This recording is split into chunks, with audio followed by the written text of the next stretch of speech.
Good morning, ladies and gentlemen, boys and or girls. This is Fantasy Football Harsh Reality. I am your host, Greg Romero Wilson. And man, let me tell you, boy, week two, listen, everything is going pretty much as expected. There was, if you watch Monday night's crap fest last night, I don't know about you, but that Cleveland Jets game was... And let me ask you something. Yo, Maxwell Solway. Maxwell, let's start with you, man. Good morning. Let's talk about this. He hit me up and he was like, I forgot who he had in his line. Oh, he had Randall Cobb in his lineup, but he also had Kenny Golladay and Allen Robinson. And he's like, who do you go against? And it's so funny because he's actually messaging me right now, not realizing I'm doing the live broadcast as we're talking. Scott Reynolds, good morning. I ran into your buddy over at the Burbank Studios the other day, Ben Giroux. Good morning, Jonathan Mesh. Good morning. Welcome to the show. Todd Larson, welcome to the show. We're talking fantasy football. Anyways, what a crazy ass weekend this was. And let me ask you, there's some teams we just have to start taking seriously. There are some teams that seem like they are just cursed. And let's start with the cursed teams, because it seems clear to me that both Miami and the Jets are just cursed franchises. And if you remember what I said before the season started, when it came to Le'Veon Bell, when it came to Robbie Anderson, if there was anyone that could fuck up their season, it was Adam Gase. And last night, Booger McFarland is on Monday Night Football, and he's like, now Adam Gase, you're supposed to be this kind of phenom play caller. I'm like, based on what? That garbage fest he did down in Miami? And it's like they just keep trading garbage. It's like one man's trash is another man's treasure. With them, one man's trash is another man's trash. What is going on with these franchises? It's just so crazy. I mean, and the Jets, they lose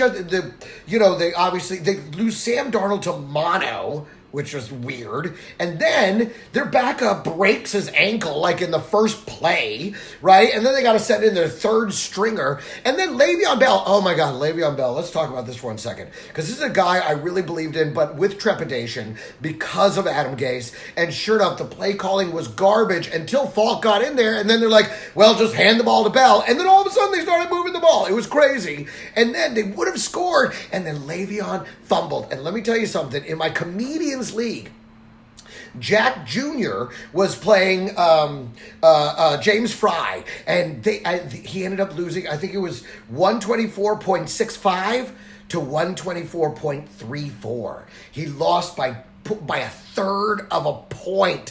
And if Le'Veon Bell doesn't fumble that ball, Jack Jr. wins. And that is the harsh reality of fantasy football. John Garnett, I just woke up. What did I miss? Did the Jets win the Super Bowl? You can go back to sleep for another 20 to 30 years. I love it. Jason Boyd says, Jets versus Dolphins will be a shootout. It'll be a shootout, but not in the way you're used to it. It'll be like who can shoot themselves in the foot more. That's the kind of shootout. It could be like, no, I shot myself in the foot. No, I shot myself in the foot. Well, I shot myself with the other foot. Well, I shot myself in the foot. It hit the ground and ricocheted, hit me in the face. That's the shootout it's going to be. Sean Barry, welcome to the show. We're talking fantasy football. I know you get a little too much pussy to be in the fantasy football world, but welcome to the show. Sean Barry is one of these guys, and I'd like to just for 1 second talk about this, because I love you, Sean Barry, but he's one of these guys, okay, he's handsome, and he's like in great shape, and he plays all these instruments, and he basically anything besides coke dealer that gets pussy, he does, and it's just unfair. The guy's got too many skills. Jay Hollingsworth, welcome to the show. Big J, did you win this weekend? Let's look up Big J. Let's see how you did. The Hooligans, who were our champions last year in the Let's Go Pats, you played Miami, okay? You guys basically had a bye week. So let's not go crazy, although the Pats do look phenomenal with Antonio Brown. And as the Antonio Brown owner in our league, I couldn't have been more excited. But he got the touchdown. He looked great. But at the same time, love you too, Sean. But at the same time, Josh Gordon somehow became irrelevant. Like, they just forgot all about Josh Gordon. It's like, what are you guys? You had Josh Gordon. I don't think they threw to him one time, maybe once. I think they threw to him once, and they threw to Antonio Brown like 7 times. Now, I do expect that to even out. But, I mean, yeah, with these kind of weapons, and also as somebody who owns Tom Brady in another league, of course I remember I was talking about possibly playing Baker Mayfield. I expected him to ball out against the Jets on Monday night. I actually considered it, playing Baker over Tom Brady, and I was like, I can't do it. It's just too delicious, too juicy with Miami. Even though he struggles in Miami, he did not struggle on Sunday. He had his way. Everyone's going to have their way with Miami. Listen, they're just an open hole waiting to get punched. Oh, and Jay, you have Gordon. Then you know that, yeah, exactly. You didn't do Gordon didn't do shit. Antonio Brown is coming, taking all your snaps. No snaps for you. Nothing, Josh Gordon. It was so weird. And tell me, Jay, did you win this week? I can look it up, though. I can put it in here. Let's bring it up and just see how Jay Hollingsworth did this week. So it's just it was a crazy week. Once again, though, I mean, this is the week that let me see if I can find, let me go to the league and see if I can find you. Hooligans. Here we go. Let's see what we got. Hooligans is sitting at 1-1. So you did win this weekend. You won your match. So good for you. So here's the thing. So Patrick Mahomes back on top of the scoring leaders for Kansas City. I mean, listen, Lamar Jackson, even though he did score a lot of points, he still gave you 31 points. If you notice that he had to run this time, which, God, he's got those feet. I mean, listen, the guy's going to be a scorer all season long. But I'll tell you this, that the scoring slowed down a bit. But Mark Andrews, listen, if you're playing Mark Andrews, you got a real find there. I was up against the team with Mark Andrews, and I lost in our Comedians League. But it was a good loss. Overall in the season right now, I am 5-1, which is pretty fucking good. And but Mark Andrews was the difference in that game. And it was one of those games where my team did great. My team did solid, put up 126 points or something like that, or 136, but his team balled out. And I think for him, it was an anomaly week. And it was against the guy who's the big Dolphins fan who said all those horrible things to me, but then he apologized. Like, is that who I am? And I'm like, I know, bro. You were just really hurt. Okay. And then, so we played each other this week. And I mean, he got like 17 points out of Peyton Barber, and then Chris Godwin somehow balled out, went to game 20. So his team did the best I think it's going to do all season, and he beat me pretty good. I think it was like 156 to 134, something like that. But I mean, it was a good loss. My team did very well. It's not one of those things that I could be like, my team sucks. Although I will say, in our Comedians League, my team, that's the thinnest team that I have by far. If any team was going to lose, that was definitely going to be the team, and that's what happened. But it still played very well and would have beaten almost everybody else in that league. So let's just go through this. Bill Gibran, welcome. Elena, welcome to the show. Fantasy football, harsh reality. We're talking about what went wrong. And by the way, guys, I now have a Twitter and an Instagram account for this podcast. It's at FFHR, Fantasy Football Harsh Reality, at FFHR Podcast. That's it. At FFHR Podcast. Look me up because I dispense shit all week long. Every thought that goes through my mind. You know, that's the thing I was always jealous about teenagers and their social, because they publish everything. They don't give a fuck. And I'm like, I don't need everybody knowing every thought that goes through this mind. But when it comes to football, I'm just spouting shit all fucking day and night. So follow me on Twitter, follow me on Instagram at FFHR Podcast. All right. So getting back into this, let's see. Let's just roll through these games. Obviously, Tampa Bay, Carolina. And listen, we have to it's so weird. You have two athletic quarterbacks. They're not great throwers. It is clear now. They're not great throwers. They're not accurate. None of the balls on either side were very accurate. Every receiver had to do some crazy twisting motion to try and bring down the ball. These guys are not good passers. They're supposed to be athletic quarterbacks. They're supposed to be able to run, but somehow they have coached that out of them. Neither one of them were using their feet at all. It's almost like Cam Newton's like, I don't run anymore. We got Christian McCaffrey. And it's like Jameis Winston's like, I only run from to my left one step to my right step, and then I get sacked. These guys need to be cut loose a little bit more with the feet. Otherwise, these teams, they're doomed. And, you got Bruce Arians, who's the quarterback whisperer. Well, maybe you whisper into him, hey, move your fucking feet. Okay, Arizona, Baltimore. I mean, I was saying, while not much more of a challenge than Miami, that they would be a bit more of a challenge. And listen, 23-17. That is not a blowout. That doesn't demonstrate. I mean, the fact, and Baltimore's a defense that I totally believe in.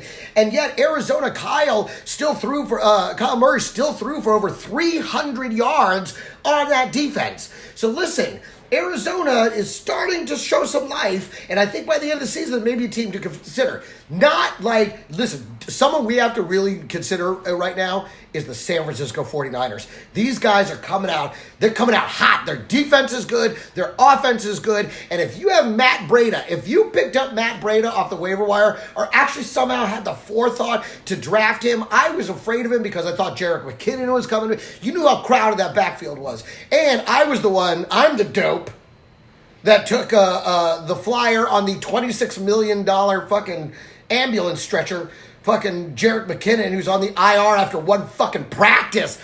We talking about practice. We're talking about practice because he can't even get out of fucking practice. Oh, my God. Sarah, my sister Sarah's watching. Sarah, how are you? This is my fantasy football podcast. We're talking football all morning long, and I actually have to be on set at 11:45, so this is literally the only opportunity I have to do this. So here we are. But Baltimore, again, if you have Mark Andrews, you got a real find. This guy is clearly the outlet, and he can do so much with the ball once he gets it. Listen, you're sitting pretty if you have Mark Andrews. I think he's going to be. He might wind up the number one tight end on the season.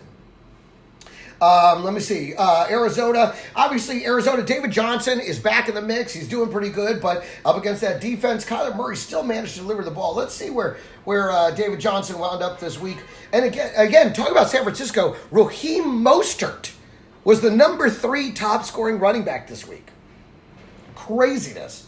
Austin Eckler still delivering the mail. Let's see, but David Johnson, whoa, he's all the way down there. He didn't even make the top 25.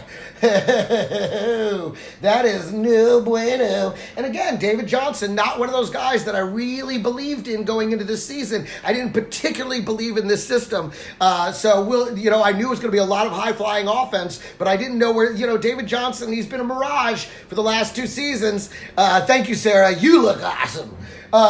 Let's keep going. Let's keep going through these games. San Francisco at Cincinnati. San Francisco 41, Cincinnati 17. There's another cursed franchise. I don't know if they'll ever get it together. Why is Andy Dalton still a quarterback in the NFL? Somebody fucking explain that to me, because I don't get it. The guy stinks on hot ice every year, and yet they're like, listen, we don't need a new quarterback. We've got Andy Dalton. It's like the city is that white that they're like, we'll never have a quarterback as white as us. He's our guy, the red rifle. Oh my God, get rid of this motherfucker. But Jimmy Garoppolo is back. He's a guy I'm picking up off the waiver wire to replace Kirk Cousins as my QB2. And also, when we talk about drafting 2 quarterbacks, and people say, don't draft 2 quarterbacks. Listen, people lost their quarterbacks this week, and, if you don't have a good QB2, now you're looking down that waiver wire, you're hoping at least Josh Allen is there, which, by the way, Josh Allen is somebody you should stash on your bench as well. Thank you, Pierre. Thank you. Yes, it's all fantasy football talk this morning. Got to get this out of my system. Got to have a good day. But yes, Matt Breida looks absolutely fantastic. George Kittle is still doing some things. But let's look at the old Kittle man. What's Kittle doing for us? Is he even? If you have George Kittle, he's somebody that you probably wasted a good 2nd round pick. 3rd round pick on this guy, and where is he this week? Where is he? Number 12. He is 12th. He's behind the guy that I said was going to be the comeback candidate, Jason Witten, in there at number 7. 2 games, 2 touchdowns. If you're struggling at tight end, you go get Jason Witten off the waiver wire. He's on the waiver wire in most leagues. Will Dissly is up there, and it looks like he's going to be a real part of this offense in Seattle. Vance McDonald finally showed up, and I know a lot of people benched Vance McDonald after he pulled a fucking Blutarski, a 0.0. But he showed up this week.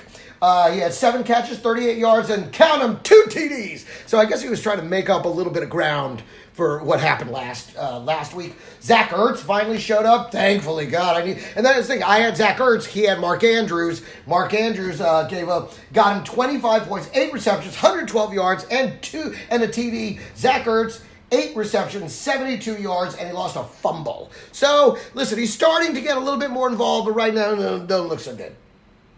Let me see. Darren Waller, a guy that I really liked, coming in there with 8 receptions, 63 yards. I thought he'd get a touchdown in this one, but it didn't happen. They were trailing pretty hard. That was a tough one for them. All right, so let's go back to the games. Let's talk about the Chargers at Detroit. Obviously, Detroit, I was expecting the Chargers absolutely to win. I, in fact, picked the Chargers versus the -3 on the spread in my parlay. That went to shit. But Detroit, I don't know what to say about Detroit. Is their defense good? Do the Chargers just suck on the road?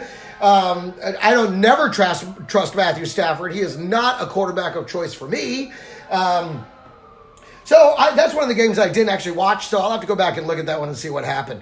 Rachel McCartney-Cochran, welcome to the show. Fantasy Football Australia. It's interesting to see who's actually available to watch this right now because I'm doing it so early in the day. I never normally do it this early. And it's interesting because it's a totally different group of people than the people that normally watch this show because I usually do it later. Most comedians in LA right now, it's 9:30 in the fucking morning. So most of my friends, they're all still asleep. Minnesota, Green Bay. Listen. Green Bay's defense, man. First of all, Green Bay's defense has to be considered. And also, I think Kirk Cousins, the fuck you doing, man? The fuck you doing? Okay? You have Stephon Diggs and Adam Thielen. You should be QB1 every week. What the hell is wrong with you, man? Is it the play calling or is it you? Because I feel like it's more you than the play calling. Because even then, and again, another huge week for... what's his face? They're running a Dalvin Cook. Another big week for Dalvin Cook. Let's see if we can find him here. He was number 1 this week. So obviously that's affecting the passing game. But again, and listen, the guys that are dominating in leagues right now are the guys that have Dalvin Cook. But again, enjoy it while it lasts. Because Dalvin Cook has yet to play more than like 5 games in any season. So we'll see. We'll see how long this little fantasy lasts. This is fantasy football, but the harsh reality, I believe, is coming. And maybe I'm wrong. Maybe this is the season he plays. And if so, then I'm going to eat my words. Because if he plays all 16 games, I guarantee you I lose championships to the teams that have this guy. He is that good. He's just also that injury prone. But, there were a lot of passes that could have been made. But, obviously, Dalvin Cook is not getting the ball every single play. And he finally got one to Stephon Diggs. But, it's like, come on, pal. You got to do better. Anyway, so Detroit ends up being the Chargers. Green Bay ends up being Minnesota. If you're looking for a waiver wire pickup, go out and pick up Jamal Williams. Jamal Williams for Green Bay. They have made it clear this is a 50-50 split. They're going to be splitting the two. It's going to be a lot of Jamal Williams. It's going to be a lot of Aaron Jones, but a lot of Jamal Williams. Jamal Williams got the touchdown this week.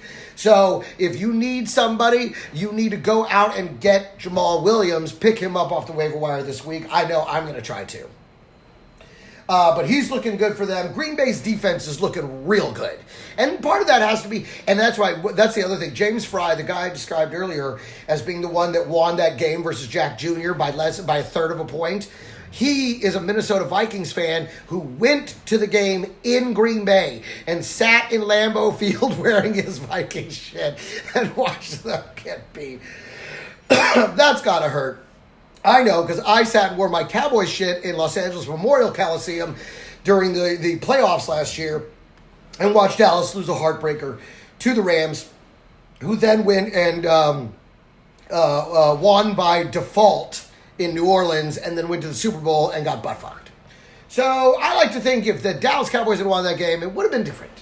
And by that I mean New Orleans would have gone to the Super Bowl. All right, let's keep going. Jacksonville and Houston. Listen, Deshaun Watson, big disappointment. And I said this. I said he was gonna get beat up. I knew it because that offensive line is a sieve. Everything is getting through there. And Jacksonville, defense, they racked up some very good points. Let's see where they ranked on the defensive end of the game. How is it still? Let's put this on defense because for some reason, that's my team.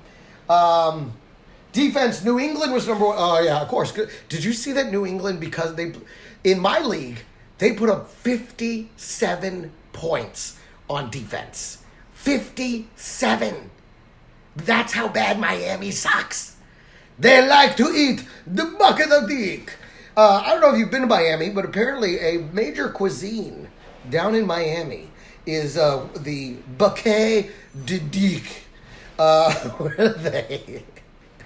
Where they just eat bucket of dicks. Oh my God. So the guy my buddy, he beat me in fantasy. He was like, well, that feels good. I'm like, I'm glad. You can have this one. You just take that. You enjoy that. He's such a puss. All right. Houston defense. The Houston defense actually had a very good game because they were playing against Gardner Minshew, who's a guy that I liked. I liked the way he was playing, but versus that defense, he looked completely lost. Did you like that, Atlanta? Did you like my bouquet de dick? The Houston Texans had a field day with Gardner Minshew, but Jacksonville had a very good day too. They wound up the 10th ranked defense, and they put up 10 points. So they had a pretty good day still too. So it wasn't like a total loss on that. I knew they got a lot of sacks. They got a lot of stuff on them. Norma, my aunt Norma, who's like my same age. It's so weird. How are you? Good to see you. Welcome to the show. Fantasy football, harsh reality. I am so French. Ha ha. I used to date a French girl. This is kind of a funny little sidebar. I used to date a French girl, and she would say the most French things. This is when I lived in New York City. And they were so funny that I had to start writing them down. Like one time we were in one of our breakups, and she calls me up and she goes, and I was like, and she's like, do you miss me? And I'm like, yeah, I miss you. And she's like, do you suffer? I'm like, do I suffer? I don't suffer. I mean, I'm not happy about it, but I don't suffer. And like one time we were talking about American girls versus French. She goes, so what? You would be happy if I were just quiet and blowjobbing you all the time? And I was like, yeah, actually that sounds pretty fucking fantastic. Why don't you try that sometime? So the French, gotta love the French. Back to the games. So both of those defenses did pretty good. The Houston defense starting to come on. I think they were a little out of sorts initially with thank you for the laughs. With losing Jadeveon Clowney, but they seem to have found their pace. But again, they were playing against Gardner Minshew, and unfortunately, like even with Fournette, everybody, you got to downgrade them. Although, what did I say about DJ Chark? I said, fire up DJ Chark. I even played him in some daily fantasy teams because I knew he was going to have a good game because he's the guy that has the chemistry with Gardner Minshew. And let's see where DJ Chark wound up this week. Let's see if he showed up in the top 25. He did not make the top 25, but he was the leading receiver and he got a touchdown. He had like 78 yards. I'm telling you, DJ Chark is the play right now while they're stuck with Gardner Minshew. Let's see here, which is going to be a while. Obviously, Nick Foles, he's gone. So, they need to make a trade and get somebody in there. Valerie Hamlin, good morning. Your husband, Bird, I'm not sure how he's doing. I think he may have lost again this week in our league, in our family and friends league. I'll have to take a look. But moving on, let's keep going. New England at Miami, listen, 43-0. It was a great day. And everyone knew Sony Michel was going to bounce back because they weren't going to need to pass in the second half, which is also one of the reasons that Josh Gordon and even Julian Edelman didn't see that much action because they didn't need him. They could just run the ball. I mean, they were just scoring at will. Miami, of course, was enjoying their bouquet du dick. Ultimately, as somebody who has Tom Brady, I was very glad to have Tom Brady on Sunday. And I think now with Antonio Brown, they got out there. They showed chemistry right away. They threw him a touchdown. It's just going to be, talk about Candyland. It's going to be delicious. All season long. You will want to start Mr. Thomas Brady. which sucks because I know the hooligans are fucking jizzing in his pants right now. Brady Patriot. He's such a jerk off. Miami, listen, if you have Kenyon Drake, I dropped Kellen Balaj. You know why? Because at the end of the day, he may be the starting running back. Kenyon Drake maybe. I don't like to have pieces of losers. Because no matter how good you are, if you're on a loser team, it's going to fuck you up every single week. And I think we're seeing that in the Jets with Le'Veon Bell. We're seeing that in Miami with Kenyon Drake and with Kalen Balaj. Guys that can be incredibly productive on other teams. But, you want slices of winners. You want slices of teams that can fucking get the job done. So sometimes, even though you may have the best player on the team, it ain't worth shit. Buffalo at the Giants. Listen, the Giants, big news. Did you see that? Eli's bench, Daniel Jones starting next week, and it's time. It's like 4 or 5 years past time. When was that last Super Bowl? Whatever. From that on is the overtime for Eli Manning. And listen, this Daniel Jones kid, this kid can ball. I wanted to hate him. I'm afraid of him. This kid can play some fucking football. I'm glad we already played him once, and I hate that it's going to be a long time till we play him again because he's actually going to have some experience by the time we play him again. But the Giants, listen, as a Saquon Barkley owner in another league, I'm happy to see Daniel Jones get in there because now Barkley's value is going to go up. For sure, because I think this kid's going to do a much better job. I mean, they don't have a lot of receivers, but also, again, Evan Ingram, I'm not going to start him without any hesitation. And whenever, Sterling Shepard, Golden Tate, I think we have 2 more weeks and then he comes back. Is that right? I think it's a 4-game suspension. So once they get their team together, they might start putting together a few wins. Don't count them out just yet. Buffalo, though, getting it done. Josh Allen, getting it done. John Brown, listen, he's not going to catch a lot of balls, but when he does, it's going to be 80 yards and a touchdown. He did it again this week. Fire up John Brown in your flex. I think he's an every week flex option for you. So Buffalo and Devin Singletary. Devin Singletary put up a nice stat line. Devin Singletary did very well. So they have some good pieces over there. The Giants, obviously, Evan Ingram. I mean, he didn't have a great game, but we all knew he wasn't going to have a great game. That was an incredibly good defense. Buffalo's in pretty good shape up there. But if you were one of those guys that drafted Cole Beasley thinking he was going to be the volume guy, sorry.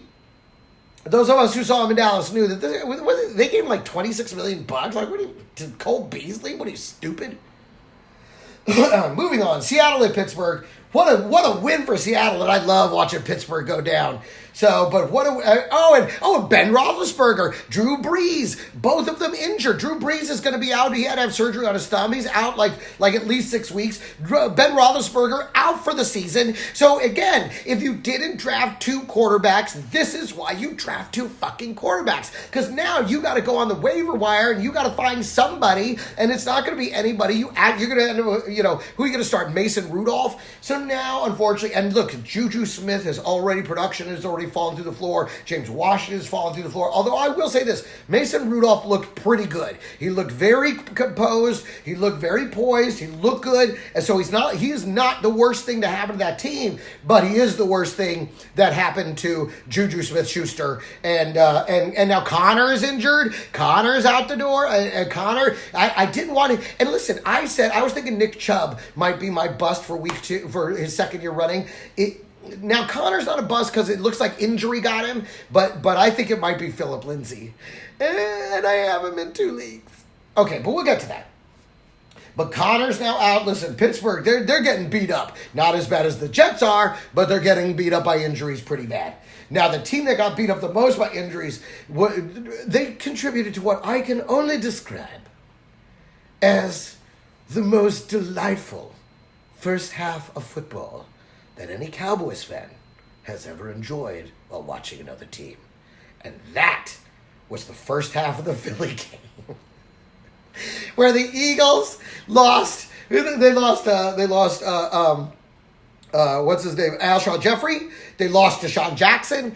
and they lost Carson Wentz. And again, if Carson Wentz is your guy and you didn't draft 2 quarterbacks, everyone's going to be scrambling for any shred of quarterback left on the wire. Oh, sure, you have 3 extra running backs, but someone's got to fucking throw the ball, and that is the highest scoring position. And if you look at the guys that win high for Patrick Mahomes, guess what? They're probably fucking winning their leagues. Now, the guys that got Lamar Jackson, they're winning their leagues too, and they got far more of a bargain, but the story is yet to be told because, as I said, they only scored 23 points on Arizona. So people are going to start containing him, and people are going to start slowing him down. Get 2 quarterbacks. All right. But yes, right, Norma? That Philadelphia first half with everybody got injured, everybody got wiped out. It was so great. Okay, moving on. Seattle and Pittsburgh. Seattle's defense is back. They look great. They're ball hawking, getting interceptions. I mean, obviously, that was, Pittsburgh, you knew they were going to try and put some points on them. But Seattle's defense I really like. And again, they're back home this week. I like Seattle's defense. Indianapolis at Tennessee. Indianapolis. Okay, this is like San Francisco. We got to start thinking, we got to consider this team. This is a team. Now, Marlon Mack, I knew he was going to take a dip this week. He had a very tough week because Tennessee's defense is great. But Jacoby Brissett, he is not playing like a backup. He is playing like a starter. And he has got this team rolling. And I don't know what they're doing, but they're looking pretty good. Let's see. It was one of the games I didn't get to watch that I will watch because my sweet baby, Derrick Henry. Thank you, Tennessee, for finally fucking coming to your senses and putting the offense through Derrick fucking Henry, the fucking tank. Oh my God, what's wrong with you people? You have this giant, and you're like, save the giant. Like if Game of Thrones never sent the giant at the castle. They were like, let the giant stay back here. We'll let all these wildlings go get it. No, you fucking send the giant, motherfuckers. All right. All right. But Tennessee, Indianapolis, they have looks like a very good defense. They managed to slow them down. They won that 19-17, what must have been an ugly game. I'll watch that later.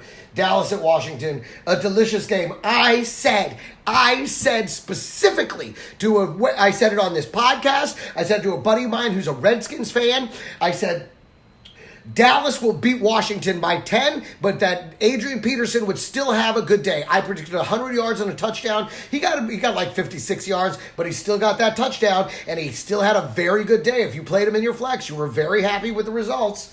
The Dallas defense, though, listen, we got Miami this week. You fire up that Dallas defense. But we're not talking this weekend. We're talking last week. Kansas City at Oakland. Listen, Oakland put up a fight. They put up a fight, but Kansas City, and think about it, they scored 28 points all in one quarter. Oakland was able to hold them for the first and then hold them for another 2 quarters. It was that second quarter where everything got away from them. You got to give Oakland credit. You got to give Oakland credit for playing 3 good quarters of football versus an incredibly dynamic team in Kansas City. And listen, I think they showed that this Kansas City team can be slowed down. They slowed them down. So we will see about that. Whether or not Kansas City continues this pace, if Mahomes continues to be the guy. But Oakland, I think Tyrell Williams, I told you to play Tyrell Williams. I played him in a number of in my 2 daily fantasies. And you know what? The guy did pretty good. He put up big points for you. I knew he was going to have a good day. And Darren Waller, I think he is a start every single week because when it comes to tight ends, there are only a few in this league that are actually an integral part of the offense, that they're actually game planning to have involved every single week. Like with Jason Witten, they're just waiting till they need him, then they throw him a touchdown in the end zone. But with Waller, he is clearly an integral part of this offense. You want to start Waller every single week, just like Evan Ingram. Let's see, Chicago at Denver. Chicago pulling this one out. This was a much uglier game than it should have been. Obviously, if you're a Tariq Cohen holder, which was the keeper that the guy in my league of record I was playing against, Entourage. Sorry, face man, I got you. Because I told him Tariq Cohen was going to be garbage.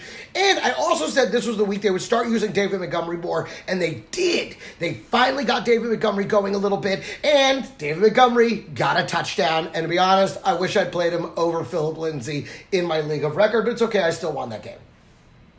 But Denver, okay, I have to admit, I gotta admit it. I didn't want to say it. I didn't want to admit it. But Royce Freeman looks better than Philip Lindsay this season. I mean, he does. He just does. Let's just admit it. Philip Lindsay doesn't look as good. But I'll tell you what it is, though. Right now, it seems like all the straight-ahead running plays are going to Freeman. And every time they give it to Philip Lindsay, they got him running side to side. And it's no, he's a downhill runner. Give him the ball, let him shoot down that. I mean, I feel like they are misusing Philip Lindsay, and I'm hoping third time is the charm. I'm hoping next week they pull it together and they manage to use Philip Lindsay correctly. But right now, I think they're doing it all wrong. Matt Jones, welcome to the show. I'm looking forward to seeing you in Ad Astra, buddy. I can't wait. I don't know how big your part is, but I'm going to be watching. I'm looking forward to seeing you. Matt Jones and I, obviously, recently, we went down and shot an episode of Narcos together down in Mexico. So that was pretty exciting. Scott, Tony, welcome to the show. Fantasy Football, Hush Reality. Follow me on Twitter and Instagram at FFHR, Fantasy Football Harsh Reality, FFHR Podcast. At FFHR Podcast. Okay, I'm just getting that out there. I'm just repeating it because I literally have 0 followers on that Instagram account right now. Evan Golden, welcome to the show, buddy. Oh, so tell me, you live in Miami. You're a Miami guy. Is a bucket of dicks the most popular menu item in Miami? Because it seems like the Dolphins love eating the bouquet du dick. Wow, it's got to be tough to be a Miami fan this year. I mean, they pulled, as a team, not as an individual player, as a team, they pulled a Blutarski. 0.0. Woo! That's tough. All right, moving on. Chicago at Denver. So, yeah, I mean, listen, and Mitch Trubisky, listen, if you're one of those guys that drafted Mitch Trubisky and was like, oh, this is the year for Trubisky, he don't look so good. He couldn't get the ball to Allen Robinson. He's not. The passing game is garbage. If you drafted Trey Burton as the tight end, he hasn't done dick. I mean, this Chicago offense is struggling this season. They seem to be all over the place. Hopefully third time is the charm, and they learn to just hand the ball to David Montgomery and then let it open up your passing game. Because what you guys are doing right now is just fucking stupid. But the defense did good. I had the Chicago defense, hung with 14, got some sacks, got us some points. They did all right. New Orleans and Louisiana, obviously losing Drew Brees is a huge Bridgewater. And here's the thing. They're running with Bridgewater as the backup. Why isn't Taysom Hill? Listen, don't be stupid. Yeah, look, Evan Golden says, fantasy advice, play the defense going against the Dolphins. And guess who that defense is this week, Evan? The Dallas Cowboys, baby. Yeah! Cowboys! Oh, but unfortunately, Cowboys are not available in most leagues. Most leagues, the Cowboys have already been picked up as a great defense. So, but if they're on the waiver wire, yes, let me tell you, they're going to be the number one play on defense this week. But yeah, New Orleans, listen, guys, fuck Teddy Bridgewater. Taysom Hill. Play Taysom Hill. He's been in the game a lot more already. Everybody believes in him. Taysom Hill. Play Taysom Hill as your backup QB. Fuck this Bridgewater shit. Send Bridgewater over to Miami. It's just lunacy what's going on. The Rams, listen. What did I tell you about Malcolm Brown? What did I tell you about Todd Gurley? I said that Malcolm Brown shit was just last week. I said this week it'll be Todd Gurley, and it was. I fucking nailed it again. Listen, you guys can not listen to me or listen to me. It's your choice. You can lose or win. I don't fucking care. But I told you Todd Gurley would get those touches. He got those touches. He got that touchdown. For New Orleans, listen, if you're a Kamara, you listen, Christian McCaffrey sucked a dick this week. Alvin Kamara sucked a dick this week. I mean, these guys, with bad quarterback play, it affects the running back play as well. And they were just bad play calling over there in Carolina. They just wouldn't hand the ball to him. For some reason, they were like, keep throwing it, Cam. I feel like Cam complained all week that they gave the ball to Christian McCaffrey too much. That's what I feel like. They're like, fine, we'll let you throw the ball. And they lost. Or did they? Or maybe they won. It doesn't matter. It was a shit game anyway. Los Angeles, New Orleans. Yeah, listen, they are going to struggle, especially against a great defense like that. That was one of those games. I didn't play obviously the Rams defense because you expect them to go against the Drew Brees New Orleans Saints, but without Drew Brees and he's going to be out for. I mean, this may sink their whole fucking plan. But LA, listen, they finally got right with Brandon Cooks, which again sucked because I was playing against Brandon Cooks in the game that I lost. I was like, throw a touchdown to Robert Woods. Throw it to Robert Woods. Brandon Cooks. So, but listen, they're getting back on track. They began to look like the team. Jared Goff seemed to get back on track. I said this was going to be the game where they would begin to look a little bit more like the team that they are, and sure enough, that's what happened. Philadelphia and Atlanta, again, this was the most delicious first half. Watching all of those Eagles go down was just, and yet Zach Ertz was the last man standing. The one Eagle that I have. Oh my God, can I tell you, it's this is my comedians league, and I have I'm a Cowboys fan, and I have Saquon Barkley and Zach Ertz, and I'm rooting for these two jackasses. But Zach Ertz is the lone healthy body they've got. So I feel pretty good about his usage going into next week. Although they're working with a backup quarterback now too. So listen, again, yeah, Carson Wentz. We lost 3 marquee quarterbacks this weekend. And if you didn't already have your reserve quarterback on deck, you are fucking in trouble for the season. And that's what happens, guys. They tend to, but you know what? Hey, maybe listen, see if Josh Allen is still there. If he is, he's your best bet going forward right now. And let's see what Daniel Jones does. I'm interested to see because this kid can ball out, but we haven't seen him yet against these NFL defenses. We shall see. So, so there's a few good people to go out and get up off the waiver wire. I mentioned them throughout this podcast. But I got to wrap it up right now because I actually got to get ready and go to set because I'm shooting a big pilot this week. But listen, you guys, thank you very much. Don't forget to follow me on Twitter and Instagram at FFHR Podcast. Fantasy Football Harsh Reality.